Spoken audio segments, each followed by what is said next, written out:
Muy bien. Buenos días, hermanos. Bienvenidos. Gracias a Dios por un nuevo día para celebrar su resurrección, para aprender acerca de Él. Doy gracias a Dios por nuestros hermanos que estamos aquí llevando a cabo el servicio, ¿verdad? Y que ustedes, hermanos, espero que el Señor nos permita poder estar sin distracción y atentos a su palabra. Vamos a encomendarnos, por favor. Vamos a orar. Aquí vamos a orar a nuestros hermanos en este lugar y le invito a que oremos también allá en su lugar. Vamos a orar. Señor, encomendamos, Padre, todo lo que hacemos. Confiamos en tu palabra, confiamos, Señor, en tu fidelidad, confiamos, mi Dios, en tu Espíritu Santo, confiamos en que tú, Señor, obres y trabajes en nuestros corazones en esta mañana, Señor. Queremos alabarte, queremos darte la gloria con nuestros labios, queremos reconocer quién tú eres, queremos, Señor, proclamar quién tú eres. Y te ruego, Padre, que este entendimiento en tu palabra nos traiga, Señor, a una humildad, un reconocimiento, Señor, y una sujeción a ti. Quiero rogarte por nuestras almas, porque somos pecadores, pecadores que tú has perdonado, aquel que se ha arrepentido, que tú, Señor, has amado y que nos muestras tus bondades cada día. Y te ruego, Padre, porque de nosotros, por nosotros no puede salir nada, Señor, que sea pleno o que te pueda glorificar como tú eres digno de ser glorificado. Por eso te ruego que a través de tu Espíritu Santo, Señor, a través de la aceptación de tu Hijo Jesucristo por habernos redimido, Señor, que nosotros te glorifiquemos y entendemos ahora que tú te agradas en tu pueblo. Guíanos en esta mañana y ayuda a mis hermanos en su casa, Señor, que no haya estorbo en sus mentes, que puedan estar atentos y que podamos servirte. Te ruego que tú obres en la predicación y que tú, Señor, seas quien nos hable y que tú, Señor, seas exaltado en este día. Te alabamos por lo grande que tú eres, en el nombre de Cristo Jesús. Amén. Vamos a cantar Cuán grande es Él. Vamos a bajar un poquito, muy bien.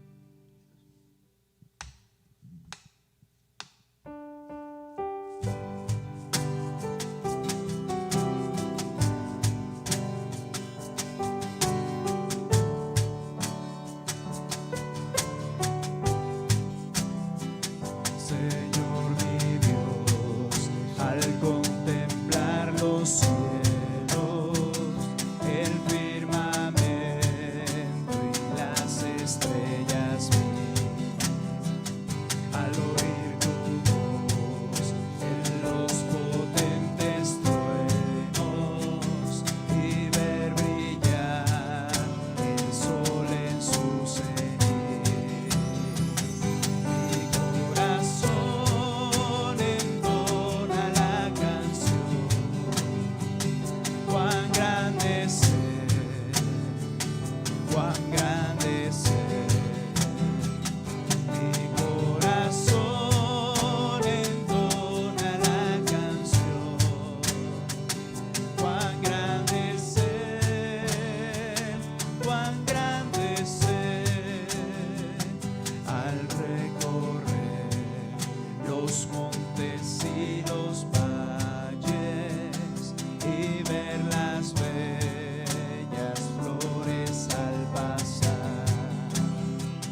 su poder y su infinito amor.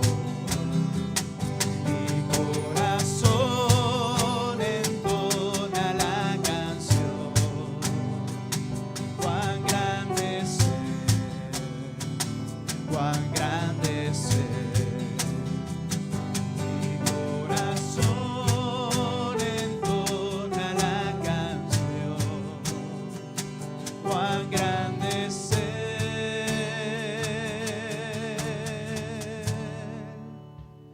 Cuán grande es Él. Amén. Nuestro Dios es grande, Él es el Rey, y vamos a alabarle diciendo que Él es nuestro Rey, Él es la majestad. Vamos a cantar majestad.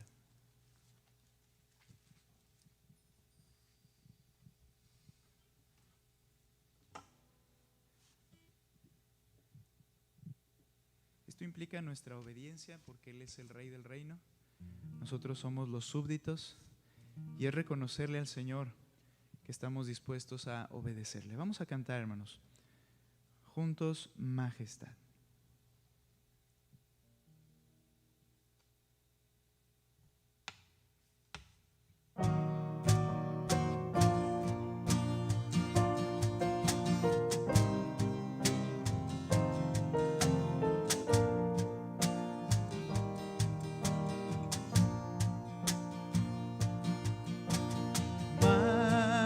Majestad,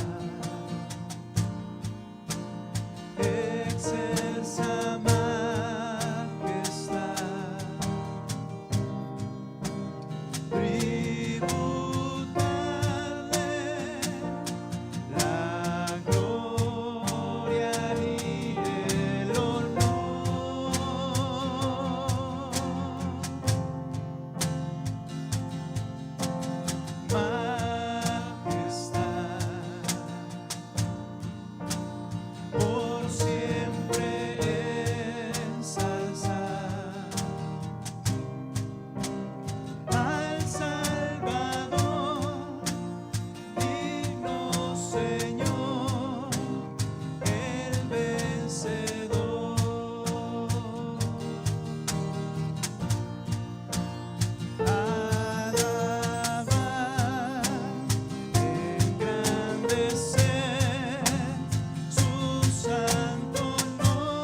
la gloria celebrar del Salvador, Cristo Jesús, Rey y Señor.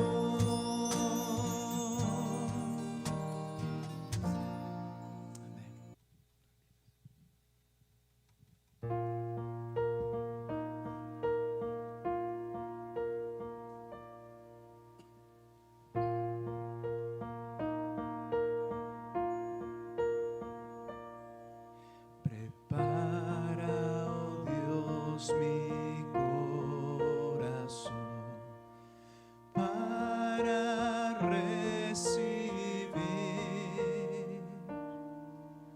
Rompe el duro suelo en mí, ayúdame a creer. Tu palabra siembra en mí, su fruto haz crecer, haz que pueda escuchar, guíame en tu verdad, muestra a Cristo,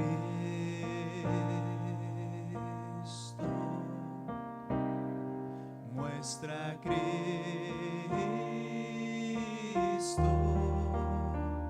revela, oh Dios, tu gloria a través de tu verdad, hasta que todos confiesen, Cristo es Señor.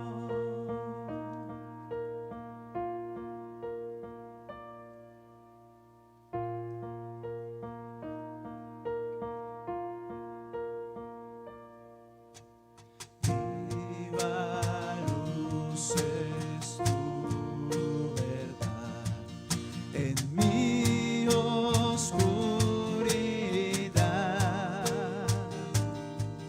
me guarda en la tentación, sabiduría me da,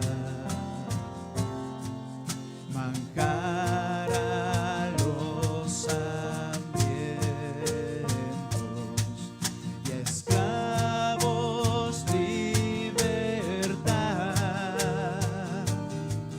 riqueza al alma pobres, ven háblame, Señor, muestra a Cristo,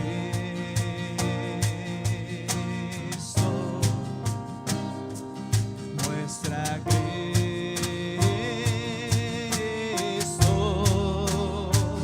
revela, oh Dios, tu gloria a través de tu verdad, hasta que todos confiesen, Cristo es Señor.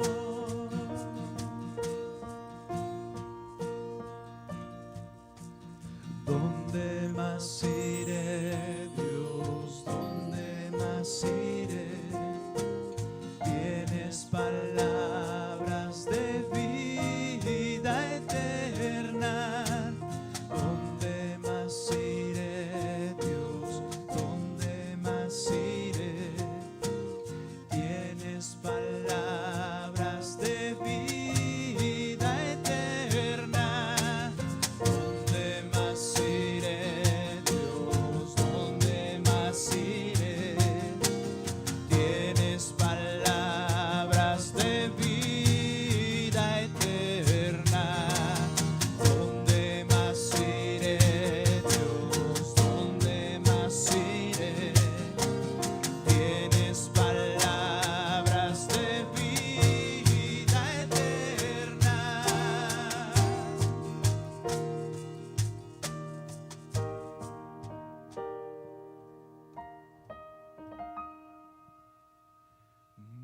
Muestra Cristo,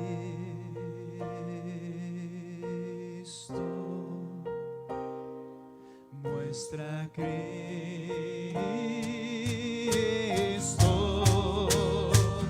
revela, oh Dios, tu gloria a través de tu verdad, hasta que todos confiesen, Cristo es Señor.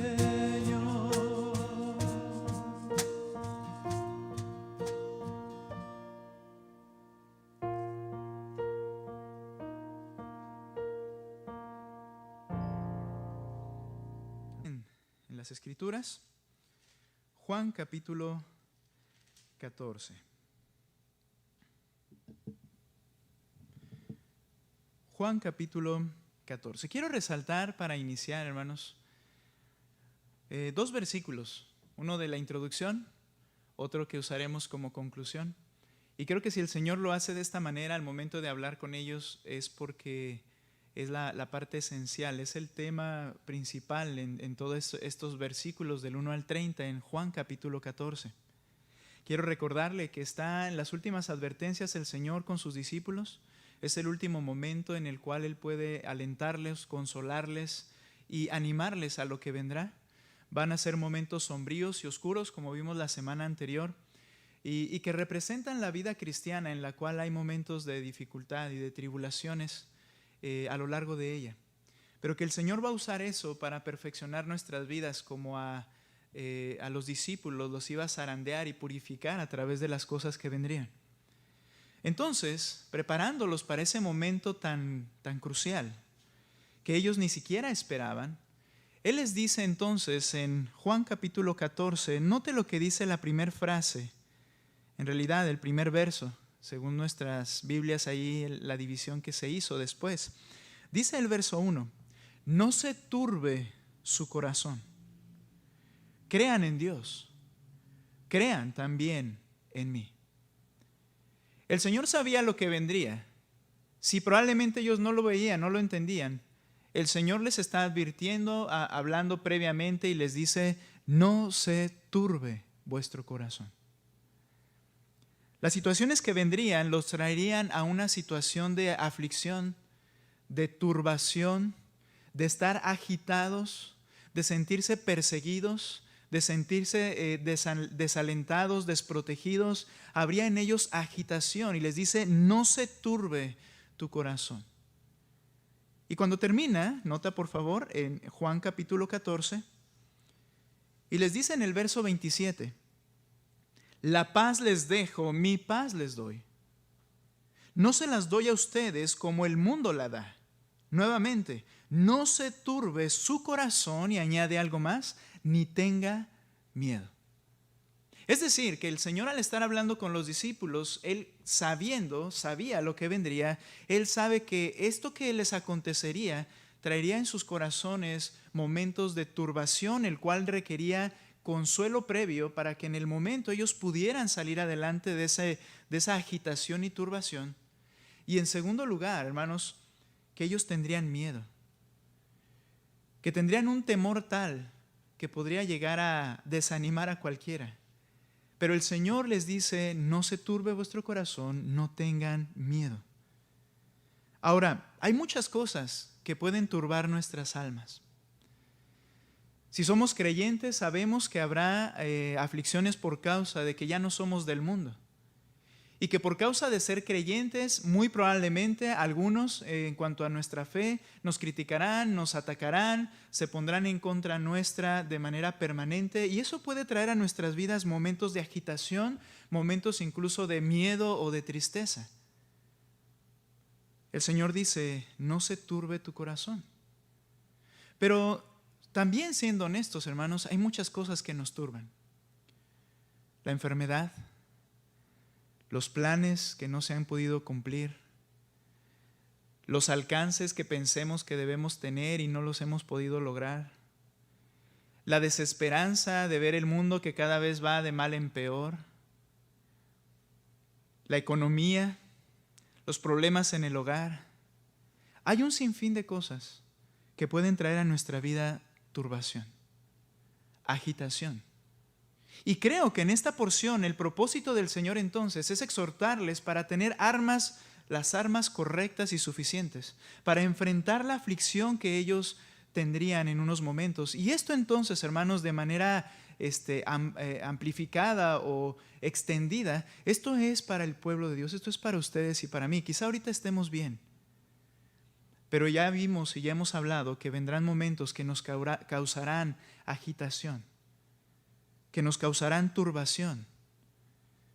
Y el Señor entonces habla en esta porción, ¿cómo es que nosotros podemos enfrentar estas cosas? Y en lugar de tener aflicción, angustia, agitación, en lugar de eso, poder tener lo que dice en este verso 27, la paz, no como el mundo la tiene, no como el mundo la recibe o la otorga.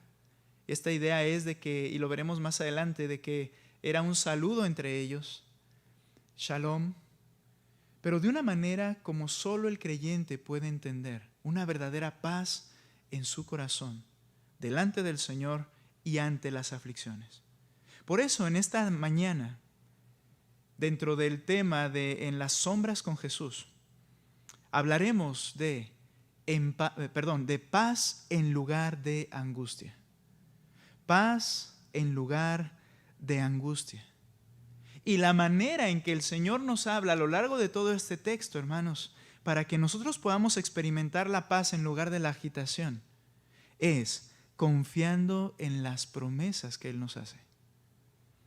Paz en lugar de angustia. Quiero que vaya, por favor, a Juan capítulo 14 y permítame leer versículos del 1 en este momento al versículo 6 en primer lugar. Note, por favor, lo que dice la Escritura. No se turbe su corazón. Crean en Dios. Crean también en mí. El arma para poder enfrentar es creer. ¿Pero qué debemos creer, Señor? Y Él comienza a hablarnos más adelante. Pero lo primero que dice es crean. Y no, hermanos, se refiere a esa idea de creo como Peter Pan y todas las cosas les serán hechas. Como tener simplemente confianza en lo que hago. En algunas ocasiones confundimos la instrucción de la palabra de Dios con autoconfianza. El decir, muy bien, vamos a hacerlo, ¿por qué no? Yo puedo hacerlo. Crean, no dice así. Dice, crean en mí. La Escritura nos enseña en Hebreos, le invito a que vaya previamente de manera introductoria, Hebreos capítulo 11.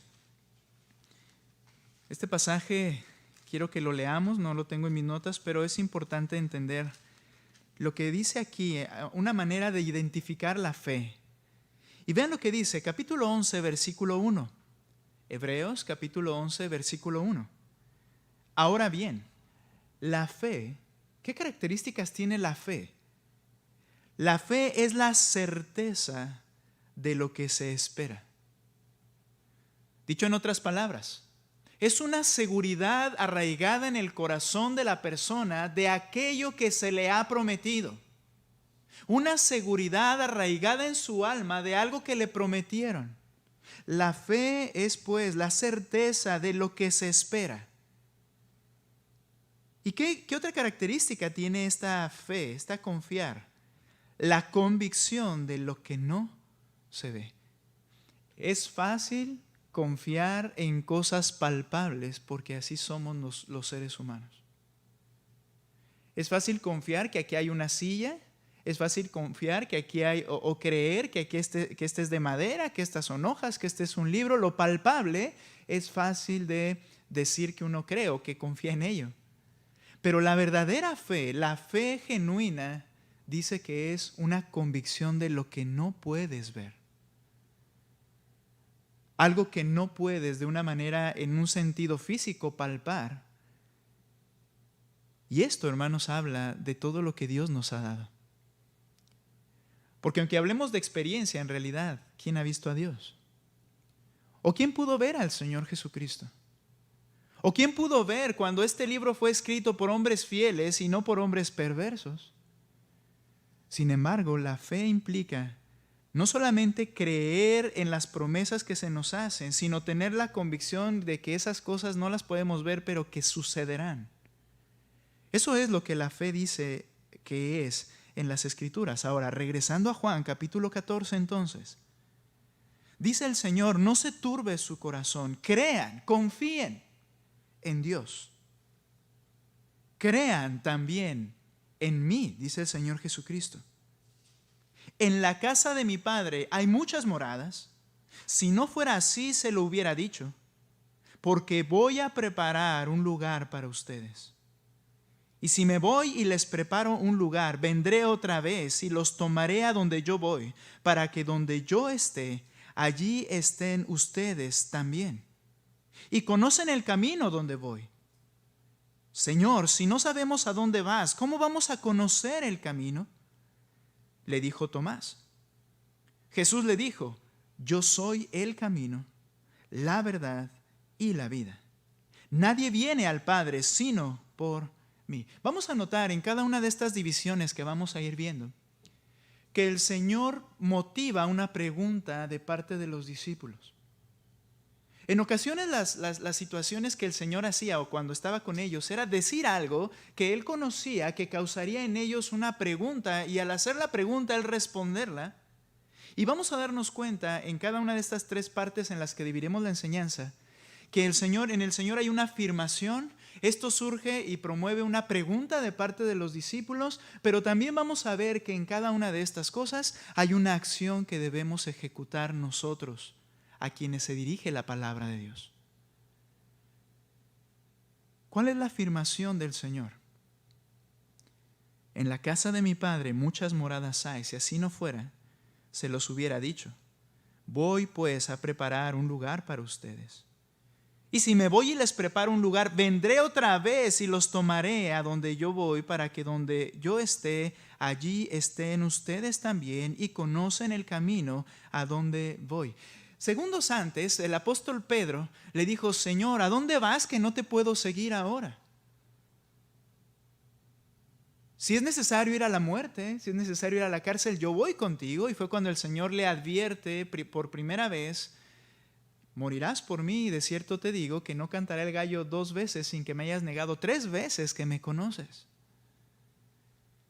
Pedro pensaba que él iba a un lugar peligroso, pero no sabía a dónde iba. Él estaba con su mente en las cosas de esta tierra, y los discípulos, al parecer, los demás también. Por eso Tomás le pregunta, ¿a dónde vas? Ahora, para poder enfrentar la angustia y tener paz en lugar de agitación, debemos confiar en las promesas del Señor. ¿Cuál es la promesa que el Señor nos hace en esta porción? La promesa de su herencia eterna. Donde yo voy, ustedes también estarán. Les preparo un lugar para ustedes. Y esto implica, hermanos, que cuando el Señor muriera, Él se presentaría delante del Padre. Y entonces, a humanos que no tenemos el derecho ni la dignidad de poder entrar a la presencia de Dios, el Señor, a través de su sacrificio presentado al Padre, en esa manera abre lugar para nosotros al lado del Padre y del Hijo. Él fue a preparar lugar. No creo que se esté refiriendo acá, ¿verdad?, a que Él está como un constructor llevando a cabo edificación de algunas habitaciones con puertas y todo esto, sino que principalmente es que no había lugar para nosotros al lado de Dios, porque Él es santo. Pero ahora voy a prepararte un lugar. Por eso, a donde Él iba, nadie más podía ir. Él iba a la cruz del Calvario, morir, resucitar, presentar su sacrificio al Padre, para que entonces tuviéramos lugar a su lado. Voy pues a preparar lugar para ustedes, para que allí estén ustedes también.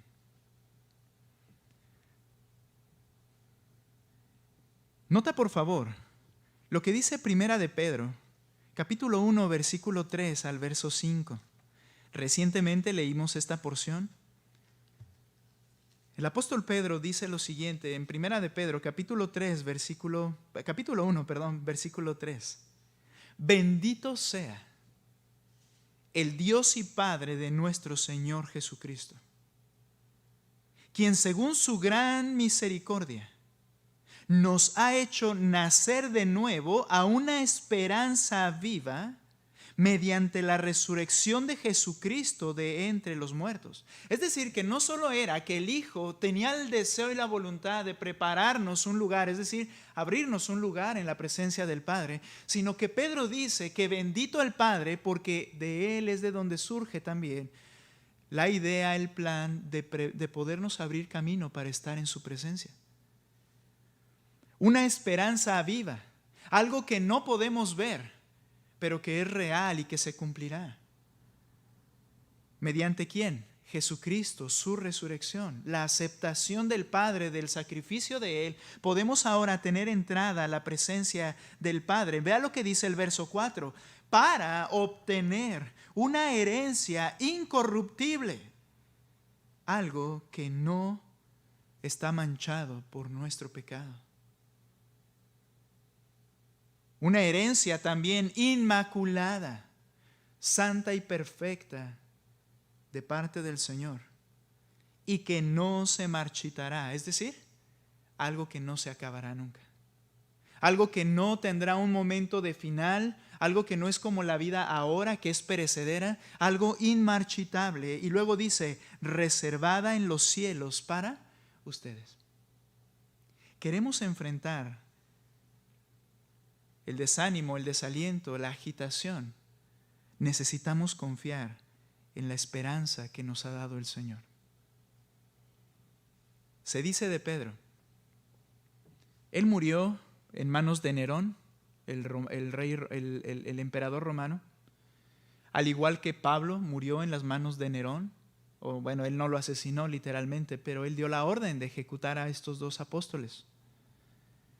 Los dos apóstoles en los cuales se divide el libro de Hechos, las obras de Pedro, del Espíritu a través de Pedro y la iglesia, y después toda la siguiente parte, las obras de Pablo, del Espíritu Santo a través de Pablo, y es Nerón el que tiene, no sé si llamarlo el privilegio, porque qué cuentas va a dar, ¿verdad? Pero él es el que manda a ejecutar a estos dos hombres.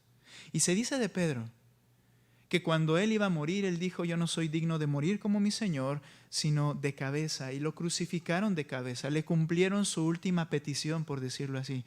Pero algo que me impactó mucho es que se dice de Pedro que él tuvo que ver la muerte de su esposa.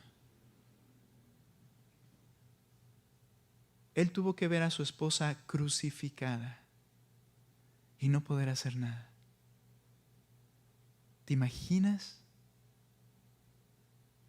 Quiero adelantar algo breve, aunque creo que el Señor nos irá encaminando a entender cosas que aún no entendemos. Pero una de las ideas primarias que surgió en 1880 y algo, para comenzar a promover que antes de la tribulación de la iglesia, Cristo vendrá para llevarnos, lo que se le llama el rapto, que los bautistas enseñamos, ¿verdad? Y que creo que ahora al estar estudiando hay algunos aspectos que hay que analizar un poco mejor. La idea surge o viene basada en que la iglesia no pasará por aflicciones. En que si la tribulación se limita a 7 años tan crueles, la iglesia no debiera pasar por eso. Pero a lo largo de la historia, la iglesia ha pasado por tribulación sangrienta. Y como dijo el Señor, ¿qué más te pueden hacer que sea quitarte la vida a los que están ahí? Y la iglesia lo ha pasado. Creo que la fascinación o la idea del creyente de decir que el Señor debe librarnos de toda aflicción ha llevado a apoyar demasiado esa idea, y es una idea reciente de alguna forma. El apóstol Pedro vio a su esposa crucificada, y aquí está lo hermoso. ¿Sabes cómo la consolaba? Acuérdate de Jesús. ¿Qué prometió Él? Hoy estarás conmigo. Acuérdate de la herencia del Señor. Las palabras de Pedro fueron: acuérdate de Jesús. Le gritaba desde la barrera: acuérdate de Jesús. Y su esposa estaba ahí para morir. Qué duro, ¿no? Queremos enfrentar toda clase de agitación. Crean en mí, crean en Dios.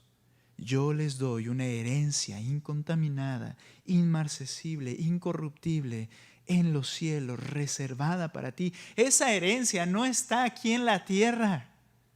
Si por la gracia de Dios a nosotros en México y en este lugar nos permite la mayor aflicción que quizá debamos tener, es que si abrimos el templo en un día como hoy nos van a cobrar 1,000 o 2,000 pesos. En África los asesinan. En Rusia los asesinaron durante mucho tiempo. ¿Y sabes qué? Pensamos que aquí debemos disfrutar la herencia. Le dice Pedro, no. Y ahora cuando Pedro escribe esa carta era porque la aflicción iba a comenzar. Y una de las que la sufrió primero antes que él fue su esposa. Y lo que les dice es: para que te alientes en la tribulación, acuérdate de la herencia que tienes reservada en el cielo. Acuérdate. Voy pues a preparar lugar. Cuando alguien está en enfermedad, no siempre podemos prometerle que Dios le concederá la salud. Debemos recordarle la herencia que tiene en el cielo. Y si no la tiene, si no la conoce, si no la cree, tenemos que predicarle cómo obtener esa herencia.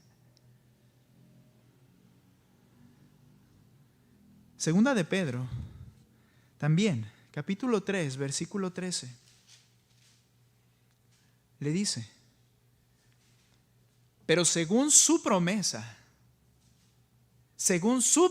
la promesa de Cristo, la que estamos viendo ahorita acá, ¿verdad? Dice: pero según su promesa, nosotros esperamos nuevos cielos y nueva tierra en los cuales mora la justicia. Y esta morar en justicia será permanente y eterno ya en la presencia del Señor. Pero dice aquí Pedro, su promesa, según su promesa vendrán estas cosas. ¿Cuándo? En el futuro. No las busques ahora. El Señor da una afirmación: voy a preparar lugar. Los discípulos entonces se preguntan algo. Regresa por favor ahí mismo dentro de la promesa de su herencia. Nota lo que dice en Juan capítulo 14. Y intencionalmente les dice el verso 4. Y conocen el camino a donde voy. Él sabía que la pregunta vendría, porque ellos estaban ubicados como a veces nos ubicamos en las cosas de esta tierra. ¿No es cierto que cuando hablamos, por ejemplo, de las bendiciones del Señor en la iglesia, la mente inmediatamente se va a los aspectos físicos, humanos en esta tierra? Hablamos de bendición y la mente se va inmediatamente a eso. Sí, es verdad, tenemos las bendiciones del Señor. No, debiéramos levantar la mirada y entender que tenemos las bendiciones del Señor, aunque aquí no tuviéramos que comer. Esa falsa idea de la prosperidad que se predica tanto, que Dios tiene que mantenernos en un estatus, cualquiera que éste sea, es un engaño de Satanás. Es una doctrina de demonios, porque el enfoque siempre de las bendiciones del Señor es la eternidad. Y por supuesto, en su gracia, Él dará lo que necesitamos si a Él le place, pero si Él no quisiera, tenemos todas las cosas en Cristo ya. Eso es lo que hay que entender ahora. El Señor les dice: y conocen el camino a donde voy. Y inmediatamente ellos, pensando en las cosas de esta tierra, le dice Tomás, verso 5, Señor, si no sabemos a dónde vas, ¿cómo vamos a conocer el camino? Intencionalmente, el Señor hizo esto para dar la siguiente declaración. Y Jesús le dijo, el texto más conocido de la Escritura por creyentes e incrédulos: yo soy el camino, la verdad y la vida. Mira, aquí vuelve a hablar de la promesa. No es una casa con puerta de oro. Nadie viene al Padre sino por mí. Nadie viene al Padre. Lo que el Señor está diciendo es: ¿sabes cuál es el camino? ¿Cuál es el camino? Tienes que creer en mí. Tienes que confiar en mí. ¿Qué es lo que el creyente tiene que hacer al entender esta promesa? Solamente, y entenderla y para obtenerla también, solamente a través de Cristo. Solamente confiando en Él. No hay otra forma de poder recibir esta herencia eterna. No hay otra forma de poder ir al Padre. Y cuando el Señor estaba predicando en su vida diaria, Él les dijo: yo soy lo único necesariamente indispensable en la vida de este mundo. Yo soy lo único. Y note con qué palabras lo hizo. Juan capítulo 6, versículo 44, por favor. Yo soy lo único imprescindible. Y si no lo tienes a Él, no tienes nada. Juan capítulo 6, verso 44. Leo corridito, una lectura un poquito extensa, pero le invito a que vaya leyendo, escuchando conmigo. Vea lo que dice 6:44. Permíteme ubicarme aquí. Nadie puede venir a mí si no le trae el Padre que me envió. Interesante. En primer lugar, nadie puede ir y creer en Cristo, está diciendo. Venir a mí, está hablando Cristo, si el Padre no le trae. Esto lo creemos y lo afirmamos todos los creyentes. Todos, de verdad, todo evangélico. Si tú le preguntas, si tú le preguntas a un creyente: oye, tú te ganaste la salvación, tú fuiste el que convenciste, tú fuiste el que... Y cada uno va a decir: no, yo estaba en estas condiciones y el Señor me salvó. Y este es un testimonio de lo que dice este pasaje. Nadie puede venir a mí si el Padre no le trajere. Él es el que motiva y abre nuestros ojos para ver a Cristo, para entender el Evangelio, para amarle y mirar nuestro pecado de una manera aborrecible. Y luego continúa diciendo: nadie puede venir a mí, si no le trae el Padre que me envió. Y yo, cuando el Padre lo trae hacia Cristo, yo le resucitaré en el día final. La promesa. Escrito está, verso 45, en los profetas: y todos serán enseñados por Dios. Todo el que ha oído y aprendido del Padre viene a mí. ¿Quién es el maestro para que una persona crea el Evangelio y venga a Cristo? El Padre. Dice del Espíritu Santo: Él es el que convence al mundo. El Espíritu de Dios convence al mundo de pecado, de justicia y de juicio, y al convencerlo lo atrae hacia el Evangelio de Cristo. Vean la labor de Dios previa incluso a nuestro acto de fe de creer en Cristo. Y sigo diciendo aquí: he aprendido del Padre y viene a mí, dice 46. No es que alguien haya visto al Padre, sino aquel que viene de Dios, él ha visto al Padre. Se refiere a Cristo. En verdad les digo, noten, el que cree tiene vida eterna. 48. Yo soy el pan de vida. Yo soy el pan de vida. Este término de pan significa el alimento básico. Sin este alimento mueres. Esta era la idea de los judíos: pan y agua, lo necesario para vivir. Y les dice Cristo: yo soy el pan de la vida. Si no tienes lo básico e indispensable, que es Cristo, si no has confiado en Él, entonces no tienes lo segundo, que es la vida. Yo soy el pan de vida. Los padres de ustedes comieron el maná en el desierto y murieron. Estas personas que se acercaron a Cristo habían recibido un milagro. El Señor los había alimentado con unos pocos peces y unos pocos panes, y los multiplicó para alimentar, algunos dicen, quizá a más de 15,000 personas.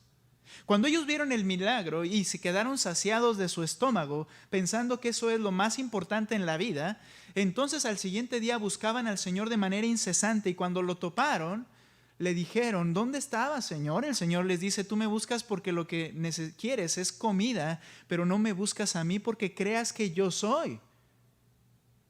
Entonces ellos le dicen: ok, tú dices que eres algo. Dios, el Padre, les hizo descender el pan del cielo. ¿Qué haces tú? Era el reto de ellos. Y esto mostraba que no habían entendido quién era Cristo. Lo buscaban por el milagro. Por eso el Señor en este verso les aclara, les dice: yo soy el pan de vida. Los padres de ustedes, verso 49, comieron el maná en el desierto, pero ¿qué les sucedió? Murieron. Ellos calificaron el maná como pan del cielo. Y lo que les dice el Señor es, si fuese el pan del cielo, entonces no morirías, sino que vivirías por la eternidad. Ellos murieron, 50. Este es el pan que desciende del cielo, para que el que coma de él no muera. Yo soy el pan, tienes que creer en mí. Dice el 51, yo soy el pan vivo que descendió del cielo. Lo más importante y lo único realmente indispensable, yo soy. Si alguien come de este pan, vivirá para siempre. Y el pan que yo también daré por la vida del mundo es mi carne. Se está refiriendo a que su sacrificio, cuando alguien lo crea en una manera simbólica, al momento de creer en el sacrificio de Cristo, la carne del Señor que es entregada por el mundo, al momento de creer en ese sacrificio a su favor, es como si Él está comiendo el pan y le da la vida eterna. Para que el que coma de Él no muera, mi carne la doy por el mundo. Y note por favor lo que dice versos 52 al 55, me voy corridito. Los judíos por tanto discutían entre sí diciendo, ¿cómo puede éste darnos a comer su carne? ¿En qué está su enfoque? ¿En lo material? ¿En el alimento del estómago? ¿En lo terrenal? Entonces Jesús les dijo, en verdad les digo que si no comen la carne del Hijo del Hombre y beben su sangre, no tienen vida en ustedes. El que come mi carne y bebe mi sangre tiene vida eterna, y yo le resucitaré en el día final, porque mi carne es verdadera comida y mi sangre es verdadera bebida. Permítame seguir al 56. El que come mi carne y bebe mi sangre permanece en mí y yo en él. ¿Qué les estaba diciendo, hermanos? Yo soy el camino para ir al Padre. Si tú no crees en mí, es decir, si no comes mi carne y bebes mi sangre, si no crees que mi sacrificio es lo único que te puede salvar, y si no vienes arrepentido a mí, que eso es lo que implica también la fe, para pedir perdón, para recibir el perdón, no puedes ver al Padre. ¿Cómo puedo yo tener paz en lugar de angustia? Confiar en la promesa de su herencia eterna. ¿Y qué es lo que debo hacer según este pasaje? Tienes que creer. Miren, hermanos y muchachitos que están aquí conmigo hoy, no importa lo que hagamos, lo hemos dicho muchas veces, ni con quién nos afiliemos, necesitas a Cristo. Porque si no tienes a Cristo como tu pan de vida, como lo más importante e indispensable en tu vida, y si al haber creído no comprendes que Él es realmente lo único que necesitas, no vas a poder ver al Padre, no importa lo que hagas. Necesitamos creer en Él. Paz en lugar de angustia, hay que confiar en la promesa de su herencia eterna. Pero también, para tener paz en lugar de angustia, necesitamos confiar en la promesa de su providencia.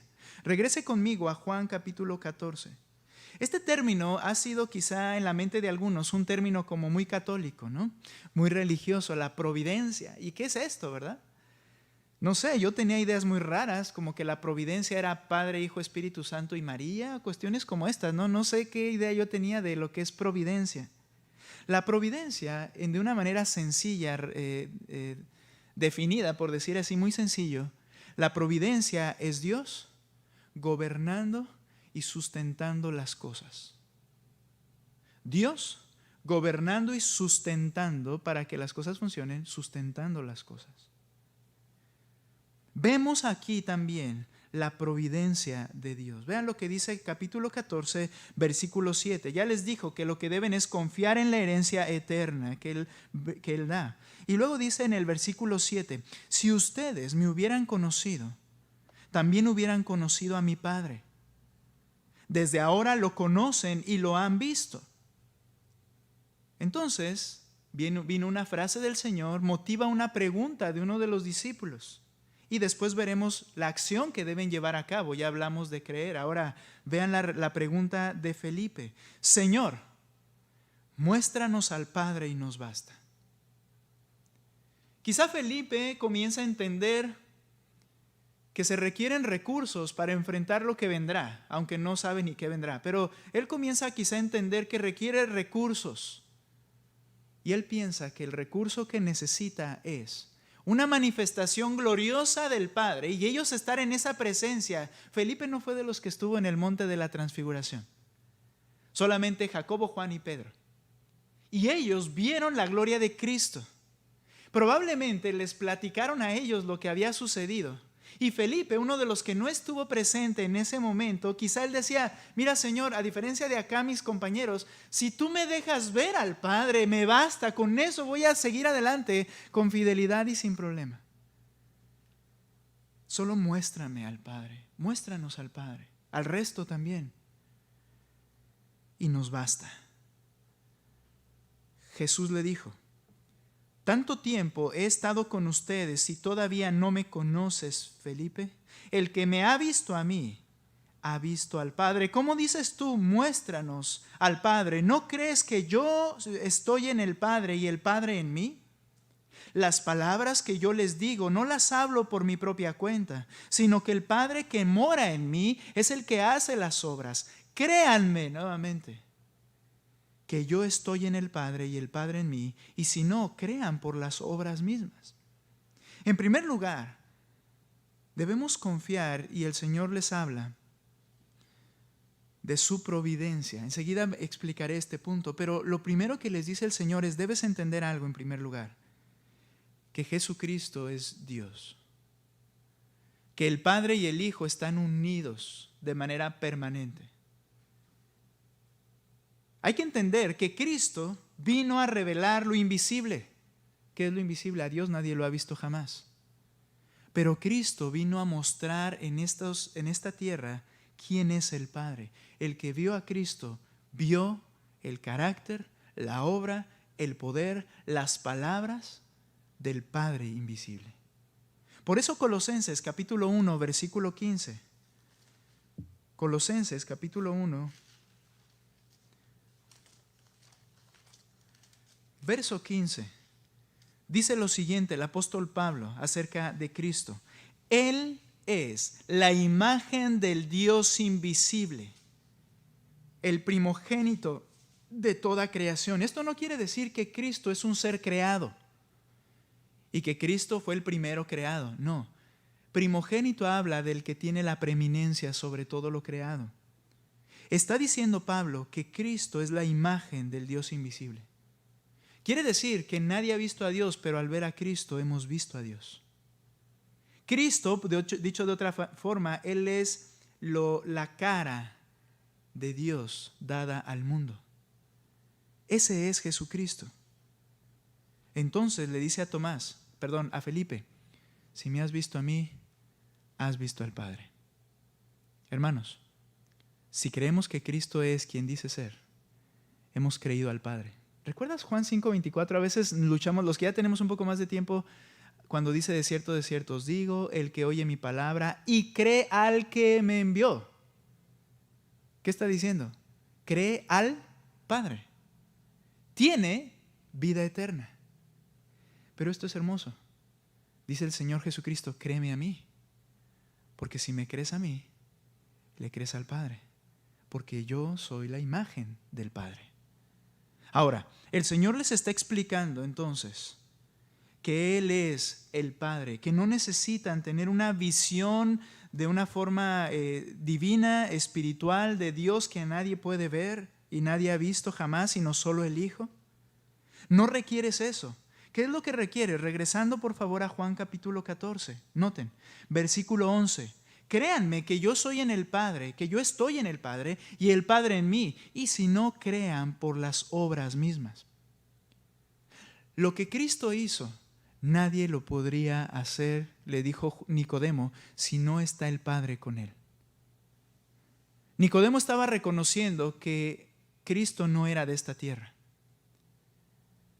Hemos entendido que nadie puede hacer lo que tú hiciste si no está el Padre con él. Entonces Cristo les dice como evidencia: todo lo que ustedes han visto, crean que yo soy en el Padre, porque nadie puede hacer esas obras sino el Padre mismo. Aún las palabras que he hablado son las palabras del Padre. Y entonces, vean lo que dice el verso 12. En verdad les digo, el que cree en mí, esto es bien interesante, las obras que yo hago, Él las hará también. Ya habló en los versos anteriores que necesitamos creer en Él, ¿no dijo así? Crean en Dios, crean en mí, en la casa de mi Padre muchas moradas hay, crean en mí, crean en mi promesa. Pero ahora viene un segundo aspecto. Debemos creer en la providencia de Dios. ¿Qué es esto? Todo lo que Cristo hizo, lo hizo por el poder del Padre. Pero ahora dice que si tú crees en Él, así como Cristo hizo todas las obras por la facultad del Padre, dice este versículo, en verdad les digo, el que cree en mí, las obras que yo hago, Él las hará también. Y aún mayores que éstas hará, porque yo voy al Padre. Lo que está diciendo el Señor Jesucristo es que cuando hemos creído en Él, tenemos la provisión, la providencia de Dios con nosotros. Esto no quiere decir que íbamos a hacer más milagros que los que Cristo hizo, o que íbamos a tomar panes y peces y alimentar en lugar de 15,000, ahora alimentar a 100,000. Algunos han espiritualizado incluso los milagros de Cristo para referirse a que es verdad. Hay iglesias que tienen tanto alcance, que hemos predicado el evangelio a tanta persona.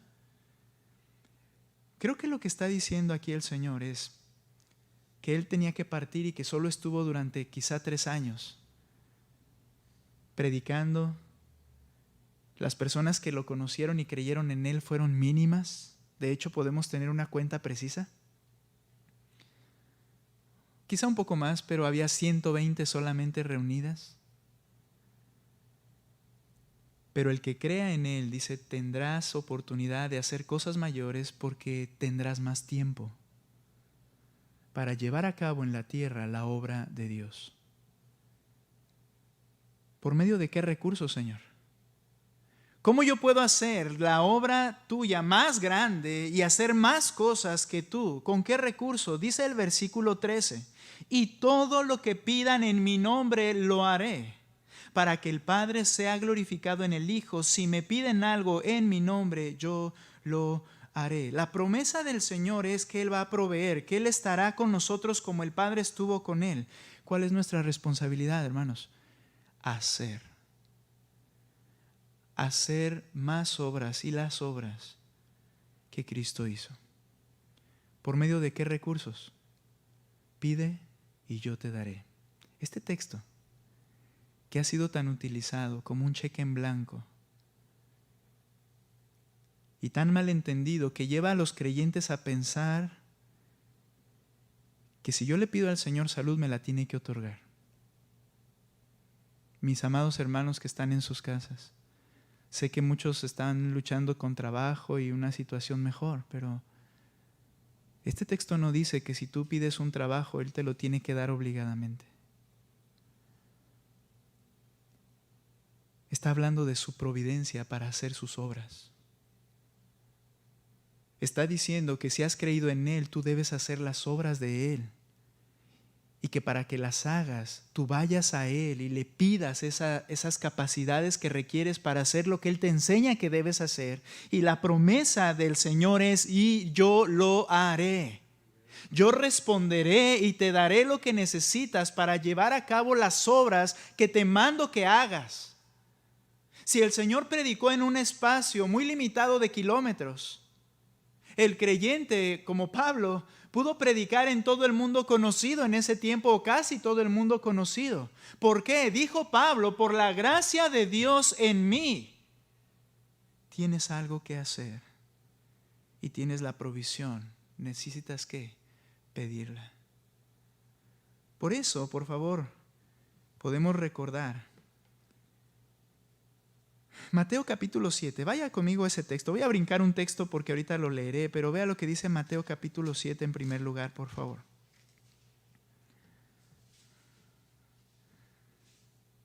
Pidan y se les dará. Busquen y hallarán. Llamen y se les abrirá. Porque todo el que pide recibe, y el que busca halla, y al que llama se le abrirá. Nuevamente, está hablando de lo mismo.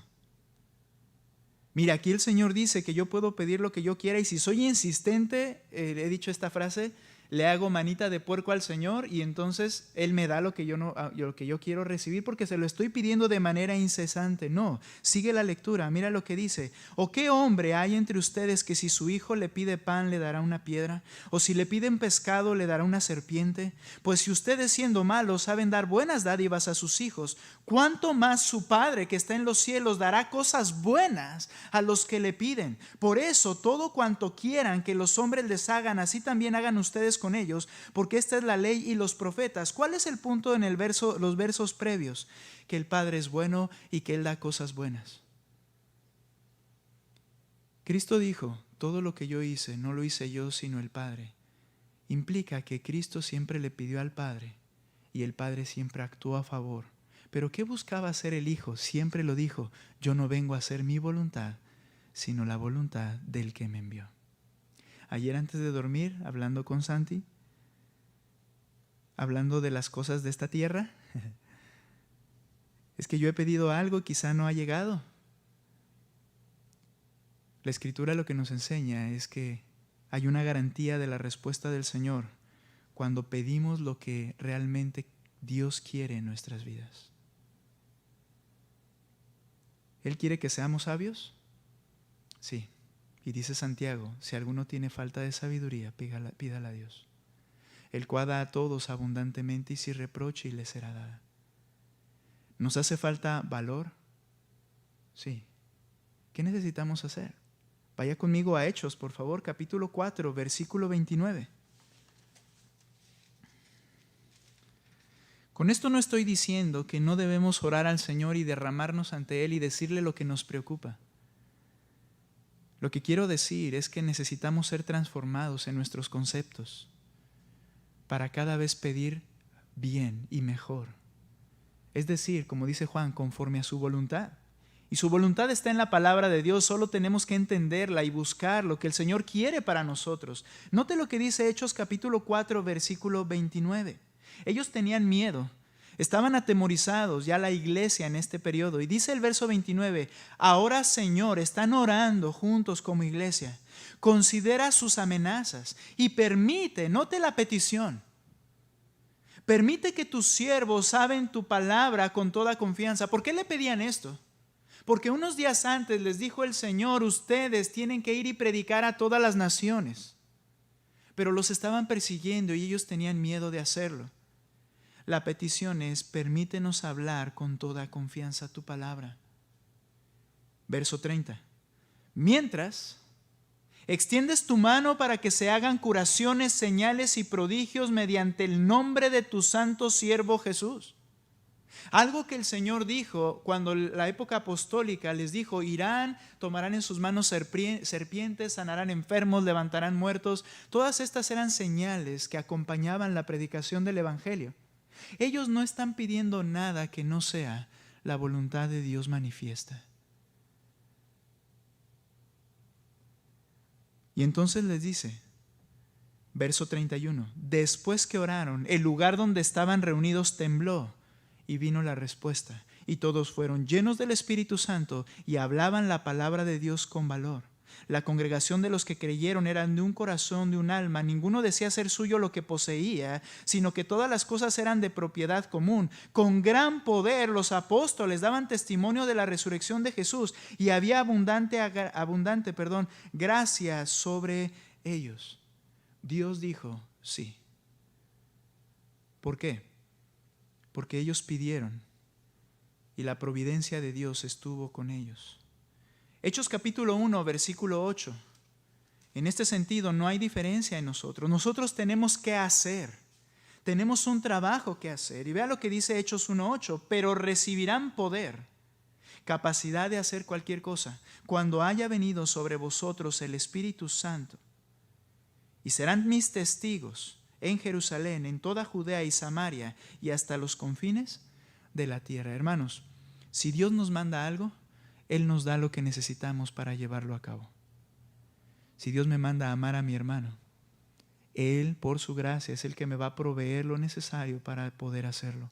Si Él me manda a servir, si Él me manda predicar, si Él me manda, hermanos, cada cosa en su palabra, Él tiene la provisión. ¿Qué necesito hacer? Pedirla, confiando en su promesa de su providencia divina. Paz en lugar de angustia. Necesitamos confiar en la herencia eterna, su promesa de la providencia. Y termino con esto, la promesa de su presencia. Regrese por favor a Juan. No solamente Él va a hacer las cosas y capacitarnos para llevarlas a cabo, sino que note por favor lo que dice versículo 15. Si ustedes me aman, guardarán mis mandamientos. Aquí primero vemos el hacer en esta pequeña frase. La primera parte era creer lo que tenemos que hacer. La segunda, hacer, y el Señor nos capacitará para hacerlo. Y la tercera que veo en esta porción dice, si ustedes me aman, guardarán mis mandamientos. ¿Qué quiere decir guardar sus mandamientos? Obedecer su palabra. El amor a Dios se manifiesta en una disposición a obedecer lo que Él me diga que yo debo hacer.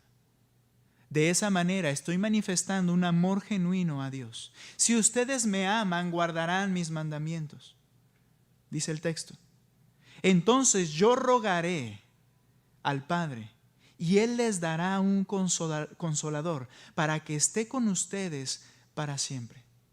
De alguna manera, si pudiéramos unir un poquito esta idea, es que cuando tú tienes el deseo de obedecer lo que la Escritura dice, y podemos empezar con esto, con el Evangelio, cuando tú tienes el deseo de venir y pedir perdón al Señor y creer en Cristo, dice el Señor, entonces también yo oraré y Él les dará otro consolador. ¿A qué se refiere? Al Espíritu Santo. En el instante en que el creyente se entrega a Cristo, en ese instante el Espíritu viene a su vida. Dice el verso 17, es decir, el Espíritu de verdad, a quien el mundo no puede recibir porque ni lo ve ni le conoce, pero ustedes sí le conocen porque mora con ustedes, se refiere a que los discípulos vieron sus obras a través de Cristo, pero luego dice, mora con ustedes y estará, futuro, promesa, en ustedes. No los dejaré huérfanos, vendré a ustedes. Un poco más de tiempo y el mundo no me verá más, pero ustedes me verán, porque yo vivo, ustedes también vivirán. En ese día conocerán que yo estoy en mi Padre y ustedes en mí y yo en ustedes. El que tiene mis mandamientos, note otra vez, y los guarda, obediencia, ese es el que me ama. Y el que me ama será amado por mi Padre y yo le amaré y me manifestaré a él. Ellos están escuchando todo esto y ellos están pensando en que, ok, yo voy a obedecerte y entonces regresarás y te manifestarás a nosotros. Y viene una pregunta lógica nuevamente. Y les dice Judas, no el Iscariote, Señor, ¿y qué ha pasado que te has de manifestar a nosotros y no al mundo? Es decir, ¿cómo va a pasar esto? ¿Cómo es que vas a venir a nosotros si los demás no te van a poder ver? Y entonces el Señor le explica. Nuevamente, Jesús le respondió, si alguien me ama, guardará mi palabra. Quiero que note cuánto énfasis ha hecho el Señor Jesucristo en este punto. Lo que quiere decir esto es que no puedes decir que amas a Dios, pero no tienes una disposición a obedecer lo que Él dice. Ese es un engaño y no te engañes y no me debo engañar. Si no tienes la disposición de hacer lo que Él dice, no digas que amas a Dios. Primera de Juan 5:3 dice, y este es el amor a Dios, que guardemos sus mandamientos, y sus mandamientos no son difíciles. Y la razón que no son difíciles es que si tienes que hacer algo, Dios te proveerá para hacer ese algo que Él te pidió hacer. Por eso no son difíciles, pero si los quieres hacer en tu carne y en tu fuerza, no podrás hacerlo definitivamente. Ahora, el punto aquí es, ¿amas realmente a Dios? ¿Lo decimos de otra manera? ¿Tienes la disposición de obedecer su palabra? Para mí es algo chocante, y lo he mencionado, para mí es algo chocante cuando se dice esa frase de que una persona está en su primer amor. Entiendo que utilizan el pasaje de Apocalipsis refiriéndose a la iglesia, que se habían dedicado al trabajo y habían dedicado y estaban haciendo las cosas, pero no las estaban haciendo por la motivación correcta. Pero me choca la idea porque la manera que se dice esto implica que los creyentes, conforme van avanzando, naturalmente van a dejar de ser tan efusivos. Esto no debe ser así. En realidad, cuando has dejado tu efusividad, no sé si es una palabra, pero cuando la has abandonado, en realidad tienes que ver que estás dejando de amar al que te amó primero. Y una muestra de una genuina salvación es un deseo de obedecerle. Y no debiera acabarse en nosotros. El Señor está haciendo un énfasis constante. Si me amas, guarda mis palabras, obedece lo que estoy diciendo. Y entonces les dice, en el 23 que estoy leyendo, Jesús le respondió, si alguien me ama, guardará mi palabra. Es una verdad. Querrá obedecer. Es por eso que esa persona manifiesta ese deseo, porque es un genuino creyente. Y mi Padre lo amará. Y vendremos a Él y haremos morada con Él. El Señor promete, en medio de cualquier aflicción, que el que ha creído, el Padre, el Hijo y el Espíritu Santo moran dentro de esa persona. La presencia divina está con ellos. No solamente los ángeles nos guardan, sino que Dios mismo en la persona del Espíritu Santo viene a morar dentro de nosotros.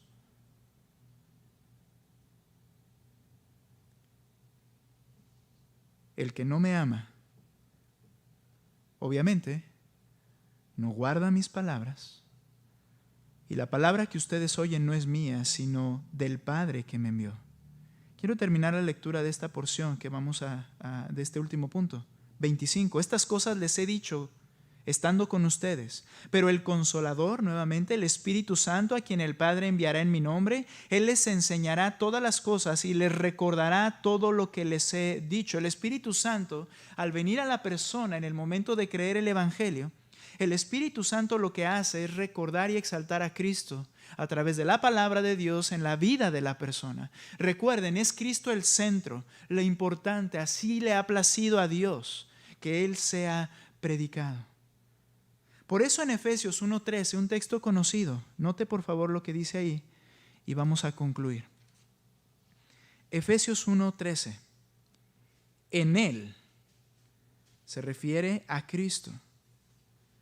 En Él también ustedes, después de escuchar el mensaje de la verdad, tuvimos contacto con el mensaje del Evangelio. ¿Qué dijo Cristo? El que me ama guardará mi palabra. Dice el texto. En Él también ustedes, después de escuchar el mensaje de la verdad, es decir, el Evangelio de su salvación, ¿qué dice? Y habiendo creído, ¿qué? Ese mensaje del Evangelio.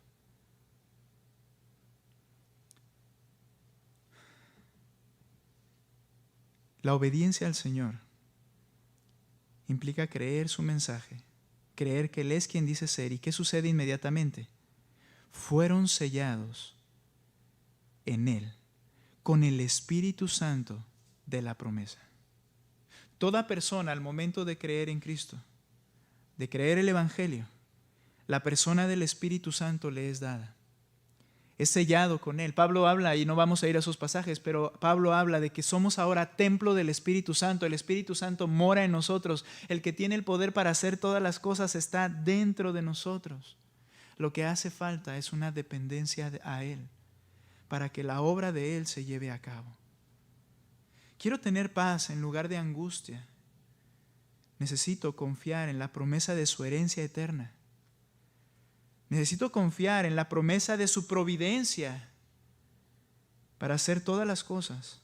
Y necesito confiar en la promesa de su presencia en mí. Y entonces termino. Juan capítulo 14, vuelva conmigo. Y note lo que dice el verso 27. La persona que ha experimentado esta relación con Cristo, vea lo que sucede. 27. La paz les dejo, mi paz les doy. No se la doy a ustedes como el mundo la da. No se turbe su corazón ni tenga miedo. Oyeron que les dije, me voy y vendré a ustedes. Si me amaran, se regocijarían porque yo voy al Padre, ya que el Padre es mayor que yo.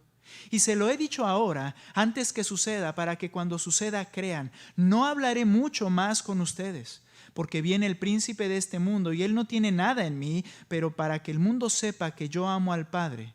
Y como el Padre me mandó, así hago. Levántense, vámonos de aquí. A partir de ahí, este fue el saludo que el Señor usó con su iglesia. ¿Recuerdan cuando ellos estaban atemorizados, escondidos, muy probablemente en el aposento alto, y Cristo se aparece después de su resurrección? ¿Qué les dijo? La paz sea con ustedes. La persona que ha venido a Cristo experimenta la paz porque ya no hay condenación para él. Y no solo eso, a través de las promesas del Señor puede experimentar la paz la paz de Dios en medio de las aflicciones. Tenemos que hacer un breve examen.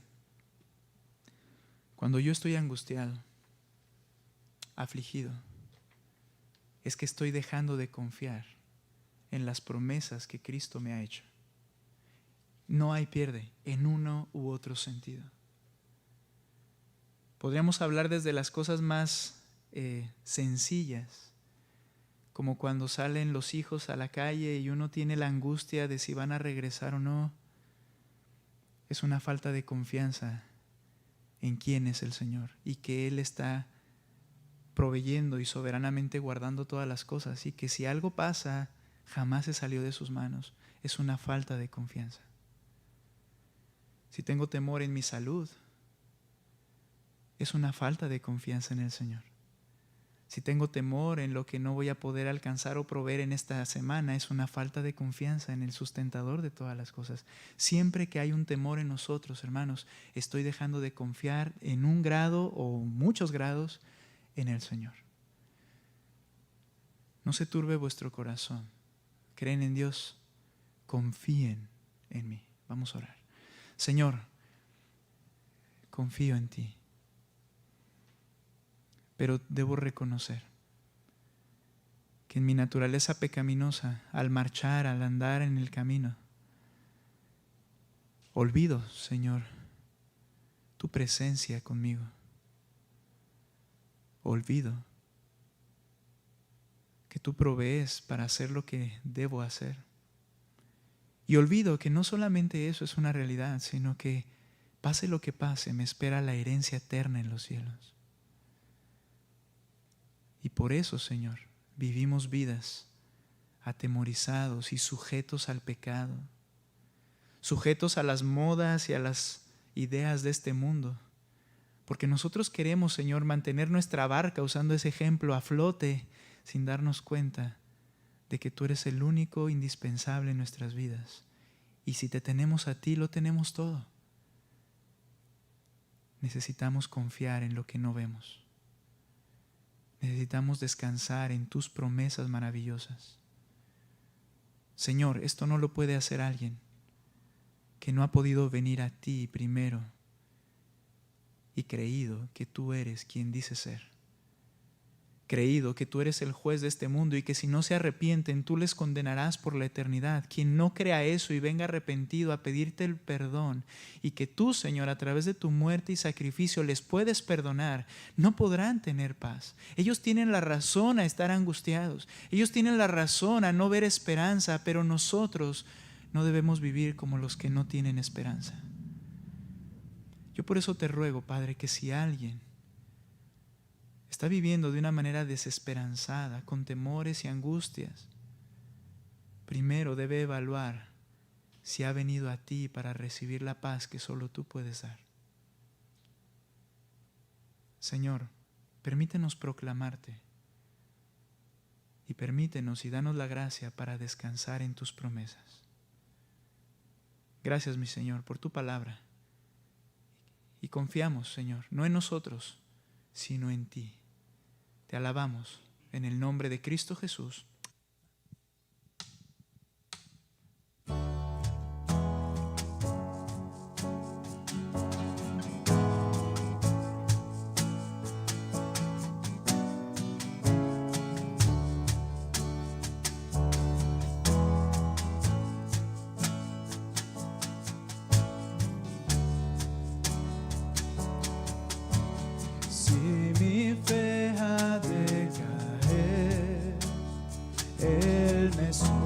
sostendrá.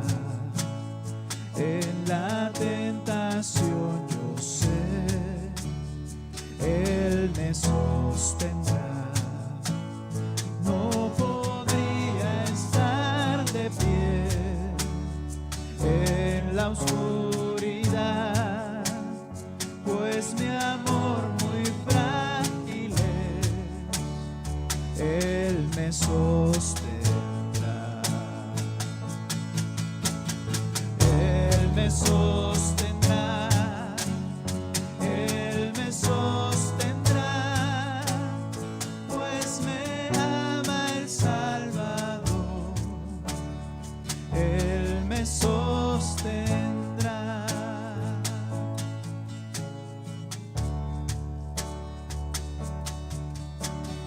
Él se goza en quien salvó. Él me sostendrá ante el precioso sol. Él me sostendrá. Sus promesas fieles son, mi alma guardará. Alto precio Él pagó, Él me sostendrá. Él me sostendrá, Él me sostendrá, pues me ama el Salvador. Él me sostendrá.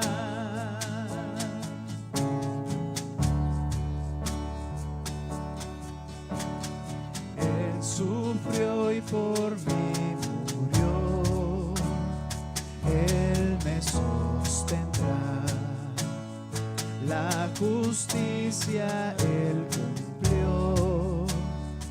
Él me sostendrá. Vida eterna tengo en Él. Él me sostendrá hasta que le pueda ver. Él regresará. Él me sostendrá. Él me sostendrá, pues me ama el Salvador. Él me sostendrá. Nuevamente. Él me sostendrá. Él me sostendrá, pues me ama el Salvador. Él me sostendrá.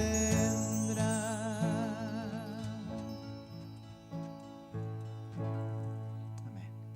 Gracias a Dios por sus promesas. Descansemos en su gracia, hermanos, y hagamos lo que tenemos que hacer: creer, obedecer y llevar a cabo la obra que Él nos ha mandado. Hermanos, que Dios les bendiga. Hemos concluido. Nos vemos el jueves, si Dios permite, presencial, recuerden, y estemos orando unos por los otros, hermanos. Hasta luego. Dios les bendiga.